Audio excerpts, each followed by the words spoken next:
আজমির শরীফ যদি আমরা যাই তাহলে আমরা 7 বার দিয়ে যাই তাহলে একবার আমাদের হজ হয়ে যাবে। এই যে আমাদের ধারণা রয়েছে, এই ধারণা হচ্ছে কোনো হিন্দুর মধ্যে নয়, কোনো আদিবাসীর মধ্যে নয়, আমাদের এই মুসলিম সমাজের মধ্যে এই ধারণা রয়েছে। আমাদের আকীদা রয়েছে যে আজমির শরীফ যদি আমরা 7 বার যাই তাহলে একবার আমাদের হজ হয়ে যাবে। এই ধারণা আল্লাহ রাসূল সাল্লাল্লাহু আলাইহি ওয়াসাল্লাম বলেননি, সৌদি আরবে নাই, এটা হচ্ছে আমাদের ভারতেই রয়েছে।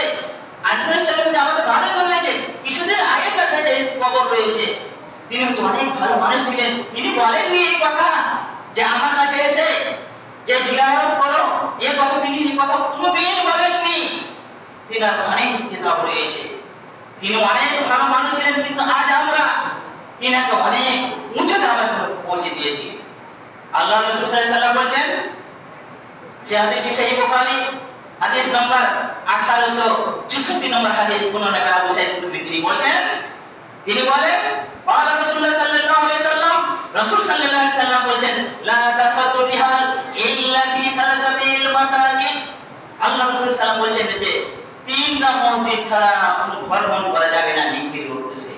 নেকির উদ্দেশ্যে ট্যুর করা যাবে না তিনটি মসজিদ ছাড়া। একটা হচ্ছে মসজিদ হারাম, একটা হচ্ছে মসজিদ নববী, একটা হচ্ছে মসজিদ আকসা। এই তিনটা মসজিদ আপনি নেকির উদ্দেশ্যে এখান থেকে আপনি রওনা পান, যে আপনি এখানে যে আপনি নেকির উদ্দেশ্যে আপনি গেলেন, নেকি নামাজ পড়বেন, অনেক নেকি নিব, সেই উদ্দেশ্যে আপনি যেতে পারবেন। আর এই তিনটি ছাড়া যদি আপনি কোনো জায়গাতে নেকির উদ্দেশ্যে যদি আপনি যান, তাহলে আপনার যে আমল রয়েছে, আপনার পুঁজি পাটা রয়েছে, সব করে সেখানে আপনাকে ঠেলে এসে আপনার ফকির অবস্থাতে আপনার আসতে হবে, হাসরের মাঠে আপনার ফকির অবস্থাতে উঠতে হবে। সেখানে আপনি নেকি পাবেন না, যেগুলো নেকি রয়েছে সেগুলো ঠেলে আসতে হবে। যে নেকি আপনি সঞ্চয় করেছেন কোনো লাভ হবে না, সেখানে দিয়ে আসতে হবে, আপনার কোনো নেকি থাকবে না। এই কাজ থেকে আপনাকে দূরে থাকতে হবে। তাই